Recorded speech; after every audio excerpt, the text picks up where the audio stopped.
गेल्या 15-20 वर्षामध्ये एक महानगरासारखं स्वरूप माझ्या नागपूरला येत आहे. पण सांस्कृतिकदृष्ट्या एक दुर्भिक्ष आहे आमच्या गावात.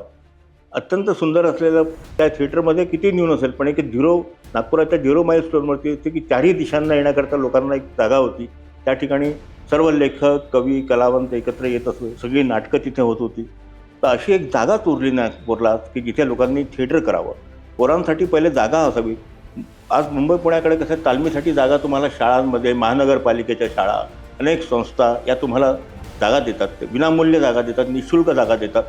पण नागपूरला ही अजून मानसिकता नाही की नाटकवाल्यांना आपण द्यावं. ही एक अशी विशिष्ट कला आहे की ज्याला आपण 5वा वेद म्हणतो. ज्या नाटकाला इतक्या प्रकारची मान्यता मिळाली आहे आज की नाटक कुठे नाही आहे. अहो, रामायण आणि महाभारतात देखील काय प्रचंड प्रमाणात नाटक आहे.